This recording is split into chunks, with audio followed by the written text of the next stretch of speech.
They have never, ever debated the facts with me.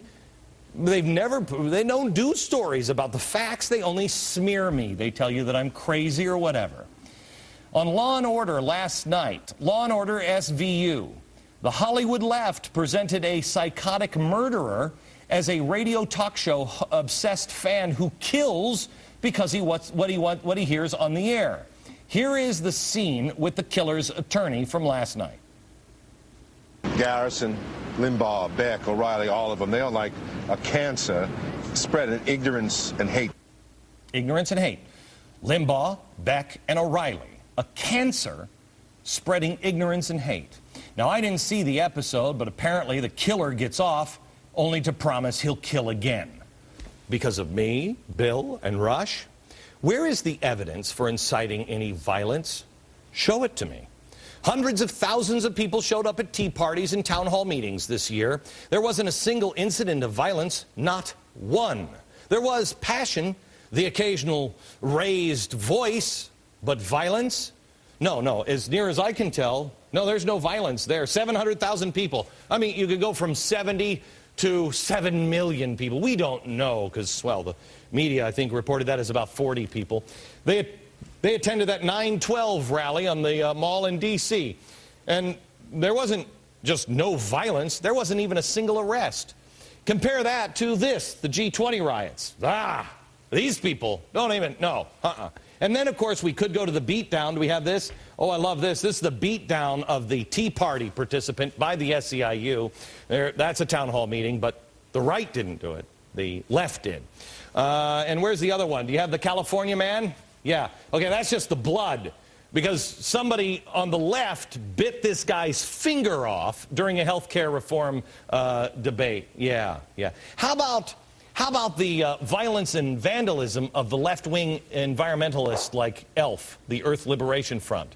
Yeah, this is when they were just setting, dealerships on fire, burning millions of dollars worth of SUVs. Then a group proclaiming we want health care now broke windows at a Colorado DNC office. Originally, the right was blamed for this one. Then the truth came out. It was an impatient leftist group. And then this one, I love this one. This one is great. Yeah, you know this guy? This is a Tennessee census worker. He was found dead with the word Fed written on his chest. Turns out this guy hung himself. Yeah. Now, the reason why I bring this one up is because there were a ton of articles, people, actual, journalists, saying, I'm going to get mine because I caused his death. People hung him because they watched me. This was my fault, his murder.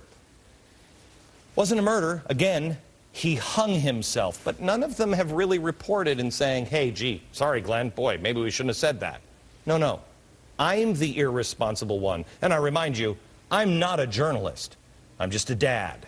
Janine Garofalo smugly smeared millions of people on the other networks because she disagreed with their viewpoints. Listen to this.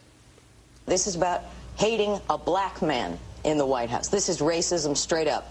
That is nothing but a bunch of tea-bagging rednecks. Bless her heart. I was pleasantly surprised with the way it turned out generally. But Barbara Walters even played into this nonsense during her interview with me last night on her annual Fascinating People show. Here it is. Glenn Beck is somebody who incites people to violence. Oh, I've heard a lot. He is inflammatory. He makes us scared. Yeah. Glenn Beck, people say Glenn Beck is a guy who incites people to violence. Yeah, a lot of people are saying that, but what's the evidence?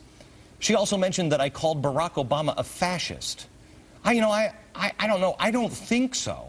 Maybe. I don't think so. I do realize that Media Matters and MoveOn.org now just got an extra grant from Soros, and they're moving into hyper-scramble to find, an example. But I don't even know if I ever called him a fascist. I know I've said fascistic tendencies. Sure, the administration is going this direction. But a guy on another cable channel was so unbelievably desperate for ratings that I can't show you the evidence of him calling George Bush a fascist. But let me just say this. Mr. Bush, you're a fascist. Get a T-shirt with it. Yeah, that's what he said. But me, I'm just a dad who is concerned about the direction of this country. Stand up, America. Gordon Liddy here.